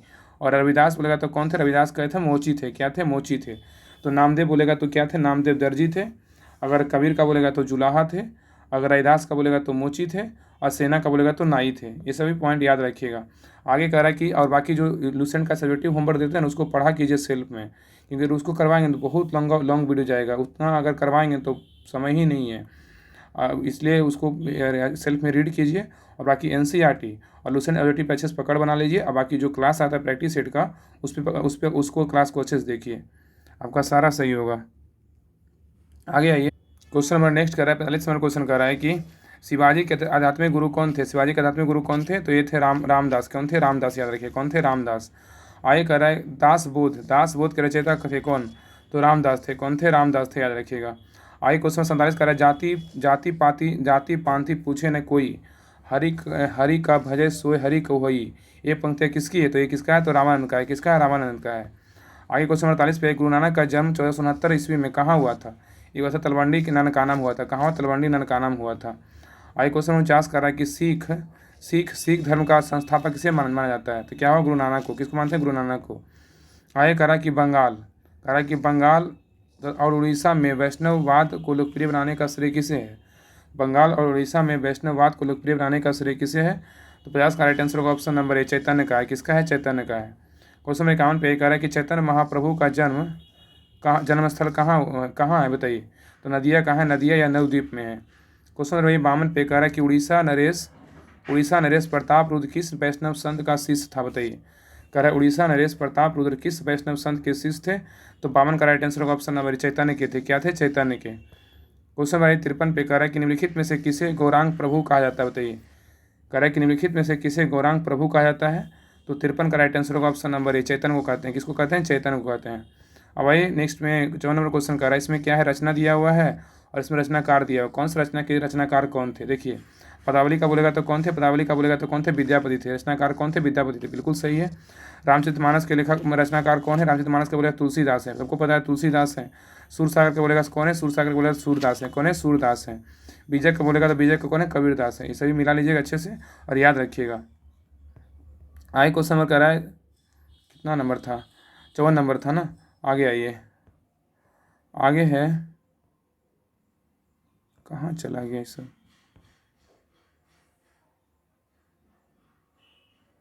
एक छूट गया। देखिए क्वेश्चन नंबर 55 है। कह रहा है क्वेश्चन नंबर 55 कह रहा है कि क्वेश्चन नंबर 55 है ना। कह रहा है कि आलसियों का मूल मंत्र अजगर करे ना चाकरी, पंछी करे ना काम का रचयिता कौन है? तो इसका राइट आंसर होगा ऑप्शन नंबर बी, मलुकदास है। कौन है? मलुकदास है। क्वेश्चन नंबर 56 पे कह रहा है कि महात्मा गांधी के प्रिय भजन वैष्णव जन तो तेने कहिए जो पीर पराई जाने के रचयिता कौन है? तो इसका राइट आंसर होगा ऑप्शन नंबर ए, नरसिंह या नरसिंह मेहता है। कौन है? नरसिंह या नरसिंह मेहता है। क्वेश्चन नंबर 57 पे कह रहा है, क्वेश्चन नंबर 57 कह रहा है कि नरसिंह मेहता, क्वेश्चन नंबर 57 है, कह रहा है कि नरसिंह मेहता जो है ना कहाँ के प्रसिद्ध संत थे? इसका राइट आंसर होगा ऑप्शन नंबर ए, गुजरात के थे। कहाँ थे? गुजरात के थे, याद रखिएगा। क्वेश्चन नंबर 58 पे कह रहा है कि मुगल शासक मोहम्मद शाह रंगीला किस संप्रदाय का अनुयायी था? तो 58 का राइट आंसर होगा option number A, Shiv Narayan का था। किसका था? शिव नारायण के थे। नेक्स्ट है क्वेश्चन 59 कह रहा है कि असम का चैतन्य किसे कहा जाता है? बताइए। अगर आप लोग जो है ना अगर होमवर्क सीरीज नहीं ज्वाइन किए तो होमवर्क सीरीज ज्वाइन कर लीजिए। इसका डिस्क्रिप्शन में जो है ना लिंक डाला हुआ, टेलीग्राम चैनल ज्वाइन कर लीजिए। उस पर पर डे जो है ये जो बुक आपको दिख रहा है ना थंबनेल पे, सब सारा book Lucent objective, Lucent subjective और ब्रह्मास्त्र एसपीडी का, वो एसपीडी का साइंस और एनसीईआरटी सार संग्रह, ये पांचों बुक का ना होमवर्क सीरीज स्टार्ट हुआ है। अब तो ये पॉलिटिक खत्म भी होने वाला है, तो सभी पहले का पीडीएफ तो डाला हुआ है, ये सब लोग ज्वाइन कर लीजिए टेलीग्राम चैनल लिंक पे क्लिक करके। जितना प्रैक्टिस कीजिएगा ना, जितना क्योंकि देखिए ज़्यादा क्लास व्लास के पीछे मत भागिए। ऐसा नहीं कि दिन भर क्लास कर रहे हैं तो मतलब उससे फ़ायदा नहीं होने वाला, आपको बुक भी पढ़ना पड़ेगा। इसलिए होमवर्क को पढ़िए और बाकी ये जो होमवर्क करवाते हैं ना इसका क्लास को देखिए, और बाकी जो प्रैक्टिस सेट आता है उसको भी देखा कीजिए, बहुत आपको फ़ायदा मिलेगा। जीके जीएस जो है ना आपको जितना भी वनडे एग्जाम में आता है ना, हमको नहीं लगता कि आपको यहाँ से कहीं और पढ़ने की ज़रूरत है, चाहे कहीं किसी और चीज़ को पढ़ने की ज़रूरत है। बस एक टेस्ट लगाइए, पर डे एक टेस्ट लगाइए। जो टेस्ट लगा रहे हैं ना क्यूज बोर्ड में जो 3 मिनट टेस्ट होता है, बाकी अगर आपको लगता है तो ऑफलाइन टेस्ट लगाइए आप घर पर बैठ करके, बस ज़्यादा इधर उधर मत भागिए। बाकी ज्ञान बिंदु का भी हम तो जो सर करवा रहे हैं जुलाई से जो स्टार्ट हुआ है प्रैक्टिस सेट, उसका भी पीडीएफ हम पहले ही सेंड कर देते हैं, बाद में क्लास करवाते हैं तो क्लास आपको आप लोग देखते हैं। तो सभी लोग जो है टेलीग्राम चैनल जरूर ज्वाइन कर लीजिए, इसका डिस्क्रिप्शन में लिंक डाला हुआ है। क्वेश्चन नंबर 59 पे, क्वेश्चन नंबर 59 कह रहा है कि असम का वैभव, असम का चैतन्य किसे कहा जाता है? तो इसका राइट आंसर होगा ऑप्शन नंबर ए, शंकर देव को कहते हैं। किसको कहते हैं? शंकर देव को। क्वेश्चन नंबर 60 पे, क्वेश्चन नंबर 60 कह रहा है कि निम्नलिखित में से कौन भक्ति आंदोलन का प्रस्तावक नहीं था? बताइए, कह रहा है कि कौन जो है ना भक्ति आंदोलन का प्रस्तावक नहीं था। तो इसमें इसका राइट आंसर होगा ऑप्शन नंबर ए, नागार्जुन नहीं थे, लेकिन तुकाराम थे, त्यागराज थे, अब वल्लभाचार्य थे। ठीक है, याद रखिएगा। आइए कह रहा है क्वेश्चन 61 कह रहा है कि निम्नलिखित में से कौन प्रेम मार्गी निर्गुण भक्ति संत नहीं है? इसका जो है ना मलुक दास नहीं है, लेकिन मुल्का दाऊद है, कुतुबन है और मंझन है। सॉरी, इसका जो है ना ये तीनों है। हाँ, कह निम्नलिखित में से कौन प्रेम मार्गी निर्गुण भक्ति संत नहीं है? तो मलुक दास नहीं है, लेकिन मंझन, कुतुबतन और मुल्ला दाऊद हैं। अब आइए नेक्स्ट चैप्टर पे। चैप्टर नंबर 14 का ही है, 15वीं से 16वीं सदी के धार्मिक आंदोलन। इसका पार्ट 2 में है, सूफी आंदोलन है। क्या है? सूफी आंदोलन। इसको कंप्लीट करते हैं, देखिएगा ध्यानपूर्वक क्लास को। देखिए क्वेश्चन नंबर 1 कह रहा है ना कि क्वेश्चन नंबर 1 कह रहा है कि सूफी शब्द की उत्पत्ति के संबंध में सर्वाधिक मान्यता प्राप्त मत है कौन सा? इसका राइट आंसर होगा ऑप्शन नंबर ए, सूफ उन शब्द से हुई क्योंकि सूफी उन कंबल या लाबादा ओढ़ते थे। क्वेश्चन नंबर 2 कह रहा है कि सूफियों के बारे में क्या असत्य है? बताइए, सूफियों के बारे में क्या गलत है? तो इन सूफियों के जो है ना इनकी विचारधारा कंठरपंथी होती थी, बिल्कुल गलत है। ये जो है ना कंठरपंथी नहीं होती थी। आगे कर इसमें सही क्या है? तो सूफियों ने उलेमा को चुनौती देते हुए उनके महत्व को नकारा था, बिल्कुल सही है। और सूफियों का विश्वास था कि ईश्वर की प्राप्ति प्रेम और संगीत से की जा सकती है, बिल्कुल सही है। और सूफी लोग गुरु को अधिक महत्व देते थे, बिल्कुल सही, याद रखिएगा। क्वेश्चन नंबर 3 पे, क्वेश्चन नंबर 3 कह रहा है कि इनमें से किसे हिंदी खड़ी बोली का जनक कहते हैं? किंतु किसे हिंदी खड़ी बोली का जनक कहते हैं? तो 3 का राइट आंसर होगा ऑप्शन नंबर ए, अमीर खुसरो कहते हैं। किसको कहते हैं? अमीर खुसरो को। क्वेश्चन नंबर 4 पे कह रहा है किस सूफी ने खुद को अनल हक, मैं ईश्वर हूँ, अरे तुम मत के हम ब्रह्मासी, मैं ब्रह्मा हूँ के समान घोषित किया, जिस कारण उसे फांसी पर लटका दिया गया? तो 4 का राइट आंसर होगा ऑप्शन नंबर डी, मंसूर अल हजाज। क्वेश्चन नंबर 5 पे, क्वेश्चन नंबर 5 कह रहा है कि वह सूफी संत कौन था जो यह मानता था कि भक्ति संगीत ईश्वर के निकट पहुँचने का मार्ग है? तो 5 का राइट आंसर होगा ऑप्शन नंबर ए, मोइनुद्दीन चिश्ती है। कौन है? मोइनुद्दीन चिश्ती है। क्वेश्चन नंबर 6 पे है कि भारत में चिश्ती सिलसिले किसने स्थापित किया? बताइए, भारत में चिश्ती सिलसिले किसने स्थापित किया? तो 6 का राइट आंसर होगा option number C, Sheikh Muhiuddin Chishti. कौन है? शेख मुहिउद्दीन चिश्ती। क्वेश्चन नंबर 7 पे कह रहा है कि सूफी सिलसिला संप्रदाय का मूलतः संबंधित है, किससे है? तो 7 का राइट आंसर होगा ऑप्शन नंबर सी, इस्लाम से। किससे? इस्लाम से है। क्वेश्चन नंबर 8 कह रहा है कि इस्लामी रहस्यवादी आंदोलन को क्या कहते हैं? इस्लामी रहस्यवादी आंदोलन को क्या कहते हैं? तो सूफी आंदोलन कहते हैं। क्या कहते हैं? सूफी आंदोलन कहते हैं, याद रखिएगा। आइए नेक्स्ट क्वेश्चन पे।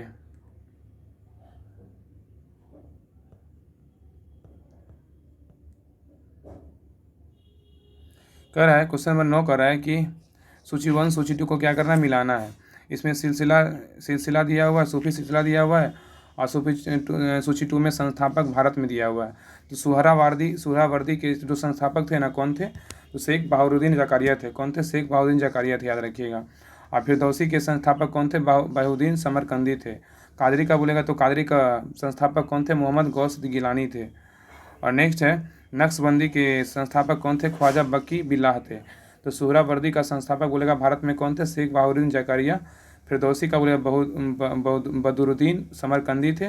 कादरी का बोलेगा तो मोहम्मद गौस गिलानी थे। नक्शबंदी का बोलेगा ख्वाजा बकी बिल्लाह थे। क्वेश्चन नंबर आइए 10 पे। क्वेश्चन नंबर 10 कह रहा है कि भारत में किस सूफी सिलसिले को सर्वाधिक लोकप्रियता मिली, बताइए। कह रहा है कि भारत में किस सूफी सिलसिले को सर्वाधिक लोकप्रियता मिली। तो इसका राइट आंसर होगा ऑप्शन नंबर ए, चिश्ती को मिला। किसको मिला? चिश्ती को मिला। क्वेश्चन नंबर 11 पे यह कह रहा है कि फिरदौसी सिलसिले के सर्वप्रथम सूफी थे, कौन थे? फिरदौसी सिलसिले के सर्वप्रथम सूफी थे, कौन थे? तो 11 का राइट आंसर होगा option number D, Safaruddin Ahmad Ibn Makhdoom Yahya Maneri थे। सफरुद्दीन अहमद इब्न मखदूम याह मनीरी थे। क्वेश्चन नंबर 12 पे कह रहा है कि दारा सिको किस सूफी सिलसिले को अपनाया था? दारा सिको ने किस सूफी सिलसिले को अपनाया था? तो 12 का राइट आंसर होगा ऑप्शन नंबर डी, कादरी को। क्या है? कादरी को। इसमें है मिलान करना। क्वेश्चन नंबर 13 में क्या है? मिलान करना। सूची 1 दिया हुआ, सूची 2 दिया हुआ, इसमें मिलाना है।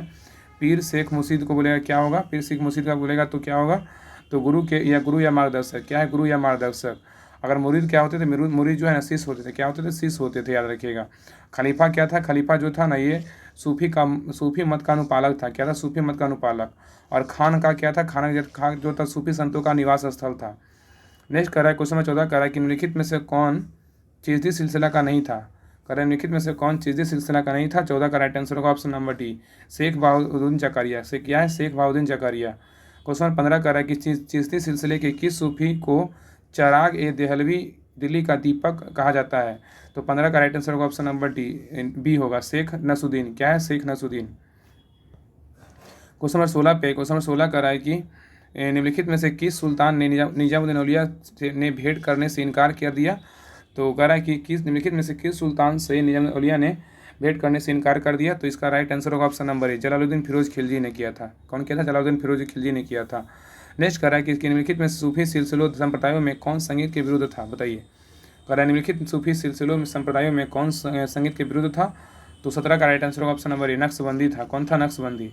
नेक्स्ट कह रहा है कि दारा सिको ने किस शीर्षक से उपनिषद का फारसी में अनुवाद किया था? कह रहा है दारा सिको ने किस शीर्षक से उपनिषदों का फारसी में अनुवाद किया था? तो 18 का राइट आंसर होगा ऑप्शन नंबर डी, सीर अकबर। क्या है? सीर अकबर। क्वेश्चन 19 कह रहा है कि निम्नलिखित में से कौन कौन सूफी थे? तो 19 का राइट आंसर होगा ऑप्शन नंबर 2 और 3। क्या है? निजामुद्दीन औलिया थे और नमूमुद्दीन चिश्ती थे, दोनों थे। क्वेश्चन नंबर 20 पे क्वेश्चन नंबर 20 कह रहा है कि सूफियों कलाम जो एक प्रकार का भक्ति संगीत है, विशेषता क्या है? सूफियों कलाम जो एक प्रकार का भक्ति संगीत है, विशेषता क्या है? तो 20 का राइट आंसर होगा ऑप्शन नंबर बी, कश्मीर की है। क्या है? कश्मीर की है। क्वेश्चन नंबर 21 पे क्वेश्चन नंबर 21 कह रहा है कि सूफी संत ख्वाजा मोइनुद्दीन चिश्ती किसके शासनकाल में राजस्थान आए थे? कह रहा है कि सूफी संत ख्वाजा मोइनुद्दीन चिश्ती किसके शासनकाल में राजस्थान आए थे? तो 21 का राइट आंसर होगा option number D, Prithviraj Chauhan. क्या होगा? पृथ्वीराज चौहान। क्वेश्चन नंबर 22 पे कह रहा है कि प्रसिद्ध सूफी सलीम चिश्ती रहते थे, कहाँ रहते थे? तो 22 का राइट आंसर होगा option number C, Fatehpur Sikri में। क्या होगा? फतेहपुर सिकरी में। क्वेश्चन नंबर 23 पे क्वेश्चन नंबर 23 कह रहा है कि बदहत उल सुहूद भारत के द्वैतवाद जैसा सिद्धांत का समर्थक सूफी जिसे मुहाजिद धर्म सुधारक भी कहा जाता है, जिसे मुगल बादशाह ने इसे आरोप पर गिरफ्तार कर लिया। वे पाखंडी हैं और यह दावा करते हैं कि आध्यात्मिक क्षेत्रों के प्रथम 3 खलीफाओं ने भी आगे हैं। कौन था? तो 23 का राइट आंसर होगा option number A, Sheikh Ahmad Farooq असर हिंदी। क्वेश्चन नंबर 24 पे कह रहा है कि मध्यकालीन सूफियों में सबसे धनी सूफी कौन थे? तो 24 का राइट आंसर होगा option number D, Sheikh Bahauddin Zakariya. क्या है? शेख बहाउद्दीन जकारिया है। क्वेश्चन नंबर 25 पे क्वेश्चन नंबर 25 कह रहा है कि किस सूफी को बख्तियार काकी भाग्यवान रोटियों का वाला कहा गया है? बताइए। कह रहा है किस सूफियों को बख्तियार काकी भाग्यवान रोटियों वाला कहा गया है? तो 25 का राइट आंसर होगा option number B, Khwaja Qutbuddin. क्या है? ख्वाजा कुतुबुद्दीन। आइए क्वेश्चन नंबर 26 पे क्वेश्चन नंबर 26 कह रहा है कि किस सूफी संत को सुल्तान ए तरीकीनी सन्यासों के सुल्तान की उपाधि मिली है? बताइए। कह रहा है किस सूफी संत को सुल्तान ए तारिकीन सन्यासों के सुल्तान की उपाधि मिली? तो 26 का राइट आंसर होगा option number B, Sheikh Hamauddin Nagauri. क्या है? शेख हमउद्दीन नागौरी। क्वेश्चन नंबर 27 पे क्वेश्चन 27 कह रहा है कि शेख फरुद्दीन मजदूद ए शंकर शेख फरीद बाबा फरीद की गतिविधियों का क्षेत्र क्या था? कह रहा है कि शेख फरीदुद्दीन मसूद गज शंकर शेख फरीद बाबा फरीद की गतिविधियों का क्षेत्र क्या था? तो हासी और अजोधन था। हासी और अजोधन। नेक्स्ट कह रहा है क्वेश्चन 28 कह रहा है कि काव्य व्यक्ति के रूप में उर्दू का प्रयोग करने वाला पहला लेखक कौन था? तो 28 का राइट आंसर होगा ऑप्शन नंबर ए, अमीर खुसरो। क्या है? अमीर खुसरो। क्वेश्चन नंबर 29 पे क्वेश्चन नंबर 29 कह रहा है कि किस सूफी को महबूब ए इलाही अल्लाह के प्रिय कहा जाता है? बताइए। कह रहा है किस सूफी को महबूब ए इलाही अल्लाह का प्रिय कहा जाता है? तो 29 का राइट आंसर होगा option number A, Sheikh Nizamuddin Auliya. क्या है? शेख निजामुद्दीन औलिया को कहते हैं। अब भाई क्वेश्चन नंबर 30 पे क्वेश्चन नंबर 30 कह रहा है कि किस सूफी संत ने कहा था कि हनोज दिल्ली से दूर अस्त हनोज दिल्ली दूर अस्त, अभी दिल्ली दूर है। इसका मतलब क्या है? अभी दिल्ली दूर है। किसने कहा था? किसने कहा था? तो इसका right answer option number B, Sheikh Nizamuddin Auliya ने कहा था। किसने कहा था? शेख निजामुद्दीन औलिया ने कहा था। आगे क्वेश्चन नंबर 31 पे कह रहा है, किस नंबर क्वेश्चन कह रहा है कि दक्षिण भारत में चिश्ती सिलसिले को नींव रखने वाला कौन था? बताइए। कह रहा है कि दक्षिण भारत में चिश्ती सिलसिले की नींव रखने वाला कौन था? तो 31 का राइट आंसर होगा ऑप्शन नंबर ए, क्या है? शेख बुरहानुद्दीन गरीब थे। नेक्स्ट क्वेश्चन 32 कह रहा है कि मिराज उल आशिकीन उर्दू शायरी का पहली किताब किस के सूफी रचयिता कौन थे? तो 32 का राइट आंसर होगा option number D, Syed Mohammed Gesudaraz Bandanawaz थे। ठीक है, आइए क्वेश्चन नंबर 23 नंबर क्वेश्चन कह रहा है कि अकबर जिस सूफी संत का बड़ा आदर करता था और जिसके आशीर्वाद से शाहजादा सलीम जहांगीर का जन्म हुआ था, कौन था? कह रहा है कि अकबर जिस सूफी संत का बड़ा आदर करता था और जिसके आशीर्वाद से शाहजादा सलीम जहांगीर का जन्म हुआ था, तो इसका राइट आंसर होगा option number A, Sheikh Salim Chishti थे। कौन थे? Sheikh Salim Chishti. Question number 24 question number 24 कह रहा है कि चिश्ती सिलसिला एक सुहरवादी सिलसिला में तुलना के संदर्भ में क्या सही है? कह रहा है कि चिश्ती सिलसिला एवं सुहरवादी सिलसिला में तुलना के संदर्भ में क्या सही है? तो 34 का राइट आंसर होगा ऑप्शन नंबर क्या होगा? तो 1 2 3 4 चारों कथन क्या है? सही है। तो चिश्ती समा संगीत सभा एवं रक्स बोले नृत्य में विश्वास करते थे, जबकि सुहरवादी में नहीं। बिल्कुल सही है। और चिश्ती राजकीय संरक्षण व धन संचय में विश्वास नहीं करते थे, जबकि सुहरावर्दी में करते थे। और चिश्ती राजनीतिक पचड़े से दूर रहते थे, जबकि सुहरावर्दी राजनीतिक मसलों के पर्याप्त दिलचस्पी रखते थे। और नेक्स्ट है चिश्ती हिंदू व मुस्लिम दोनों समाज में लोकप्रिय हुआ, जबकि सुहरावर्दी केवल मुस्लिम समाज में हुआ। बिल्कुल सही है। आइए क्वेश्चन नंबर 35 क्वेश्चन 35 कह रहा है कि दिल्ली सल्तनत के सुल्तान इल्तुतमिश ने किसे शेख उल इस्लाम की उपाधि दी? कह रहे दिल्ली सल्तनत के सुल्तान इल्तुतमिश ने किसे शेख उल इस्लाम की उपाधि दी? तो 35 का राइट आंसर होगा ऑप्शन नंबर क्या होगा? तो बी होगा, शेख बहाउद्दीन जकारिया। नेक्स्ट क्वेश्चन 36 कह रहा है कि किस सूफी सिलसिले की गतिविधियों का मुख्य केंद्र बिहार था? बताइए। कह रहा है किस सूफी सिलसिले की गतिविधियों का मुख्य केंद्र बिहार था? तो 36 का राइट आंसर होगा ऑप्शन नंबर सी, फिरदौसी। क्या है? फिरदौसी। क्वेश्चन नंबर 37 पे कह रहा है कि सफरुद्दीन अहमद इब्न मखदूम याहिया मनेरी का कार्यक्षेत्र क्या था? तो 37 का राइट आंसर होगा ऑप्शन नंबर बी, क्या है? बिहार शरीफ। क्वेश्चन नंबर 38 पे कह रहा है कि फारसी में रचित मजमा उल बहरैन दो समुद्रों का संगम जिस सूफी मत व हिंदू मत का तुलनात्मक वर्णन है, का रचयिता कौन है? तो 38 का राइट आंसर होगा ऑप्शन नंबर बी, ए, दारा सिको है। क्या है? दारा सिको। क्वेश्चन नंबर 39 पे कह रहा है किसने संस्कृत के पंडितों की सहायता से भगवत गीता एवं योग वशिष्ठ का अनुवाद फारसी में किया था? बताइए। कह रहा है किसने संस्कृत के पंडितों की सहायता से भगवत गीता एवं योग वशिष्ठ का अनुवाद फारसी में किया था? तो 39 का राइट आंसर होगा ऑप्शन नंबर सी, दारा सिको। क्या है? दारा सिको। क्वेश्चन नंबर 40 पे क्वेश्चन नंबर 40 कह रहा है कि किस सूफी सिलसिले के अनुयायी आध्यात्मिक तत्वों के साथ तरह तरह के नक्शे बनाते थे और उसे रंगों में भरते थे? तो 40 का राइट आंसर होगा ऑप्शन नंबर ए, क्या है? नक्शबंदी। क्या है? नक्शबंदी। क्वेश्चन नंबर 41 पे 41 में क्वेश्चन कह रहा है कि मुगल बादशाह औरंगजेब को किस सूफी सिलसिले में दिलचस्पी थी और उसे अपनाया भी? तो इसका राइट आंसर होगा ऑप्शन नंबर ए, नक्शबंदी। क्या है? नक्शबंदी। क्वेश्चन नंबर 42 कह रहा है कि निम्नलिखित में से किसे शेख उल हिंद की पदवी प्रदान की गई है? बताइए। निम्नलिखित में से किसे शेख उल हिंद की पदवी प्रदान की गई है? तो 42 का राइट आंसर होगा option number D, Sheikh Salim Chishti. क्या है? शेख सलीम चिश्ती को। क्वेश्चन नंबर ये इसमें 43 पे कह रहा है कि निम्नलिखित में से युग्म में से कौन गलत युग्म को पहचानिए। इसमें गलत क्या है? तो औलिया जो है ना मध्य प्रदेश से गलत है। औलिया क्या है? मध्य प्रदेश गलत है। चिश्ती बोलेगा दिल्ली और दोआ, बिल्कुल सही है। सोहरावर्दी बोलेगा सिंध, बिल्कुल सही है। फिरदौसी बोलेगा तो बिहार के, बिल्कुल सही है। आगे नेक्स्ट क्वेश्चन पे यही कह रहा है कि मध्ययुगीन कह रहा है कि मध्ययुगीन भारत के धार्मिक इतिहास के संदर्भ में सूफी संत निम्नलिखित में से किस तरह के आचरण का निर्वाह करते थे? कह रहा है मध्ययुगीन भारत के धार्मिक इतिहास के संदर्भ में सूफी संत निम्नलिखित में से किस तरह के आचरण का निर्वाह करते थे? तो इसका राइट आंसर होगा ऑप्शन नंबर क्या होगा? 44 का राइट आंसर होगा ऑप्शन नंबर क्या होगा? तो इसका 44 का राइट आंसर होगा ऑप्शन नंबर होगा डी होगा। क्या होगा? डी। 1 2 3 इसमें तीनों होगा। क्या होगा? डी। इसमें होगा ध्यान साधना का और श्वास नियमन, बिल्कुल सही है। एकांत में कठोर यौगिक व्यायाम, बिल्कुल सही है। और श्रोताओं में आध्यात्मिक हर्षोन्नाद उत्पन्न करने के लिए पवित्र गीतों का गायन, ये भी कथन क्या है? सही है। तीनों कथन क्या है? सही है। आगे लास्ट क्वेश्चन पे आइए। क्वेश्चन 45 कर रहा है कि भारत में सूफी मत के बारे में निम्नलिखित ग्रंथों पर विचार कीजिए। क्या कीजिए ना, आप लोग पहले क्या कीजिए, पहले ऑब्जेक्टिव पढ़िए। अब सब्जेक्टिव पहले क्लास को पढ़िए पहले सेल्फ में, उसके बाद क्लास को अच्छे से देखिए। आपका सारा जो है ना कंसेप्ट क्लियर हो जाएगा। इसलिए हर क्लास को देखा कीजिए और होमवर्क तो अच्छे से पढ़िए। आपका जो है ना जीके जैसे बहुत मजबूत हो जाएगा, आप विश्वास रखिए। क्योंकि सब बुक जो है ना इंपॉर्टेंट बुक लगा है। बिहार दरोगा, बिहार से सभी में आपको काम देगा। और बाकी अगर अलग अलग से एक स्पेशल क्लास साइंस का करवा ही रहे हैं BSc का, और बाकी उसका हम PDF चैप्टर वाइज सब सेंड ही कर रहे हैं। बस आप लोग जो है ना बस सपोर्ट करते रहिए, जैसे सपोर्ट करें वैसे सपोर्ट करते रहिए, हर ग्रुप में शेयर कीजिए, सब्सक्राइब जरूर कीजिए, जितना सपोर्ट कीजिए उतना ज़्यादा हम मेहनत करने की कोशिश करेंगे कि आपको जो है इधर उधर भटकने की जरूरत ना पड़े। क्वेश्चन नंबर 45 कह रहा है कि भारत में सूफी मत के बारे में निम्नलिखित कथनों पर विचार कीजिए। कह रहा है कि भारत में सूफी मत के बारे में निम्नलिखित कथनों पर विचार कीजिए। इसमें कह रहा है कौन सा कथन सही है, तो इसमें जो है ना इसमें क्या है, तो इसका राइट आंसर होगा 45 का क्या होगा, ऑप्शन नंबर क्या है, तो इसका राइट आंसर होगा ऑप्शन नंबर क्या होगा, तो सी होगा। क्या होगा, सी। इसमें क्या है, तो ना तो एक है ना तो सॉरी एक और दो दोनों सही है। क्या है, एक और दो दोनों सही है। तो सूफी संतों की मज़ारों पर जियारत के नाम से जाने वाली जियारत यात्रा एक महत्वपूर्ण विशेषता थी, बिल्कुल सही है। कह रहा है सूफी संतों की मज़ारों पर जियारत के नाम से की जाने वाली जियारत यात्रा की एक महत्वपूर्ण विशेषता थी, बिल्कुल सही है। अब भारत में सूफियों को सर्वाधिक प्रभावशाली समूह चिश्ती थे, बिल्कुल सही है। तो दोनों कथन क्या है, सही है।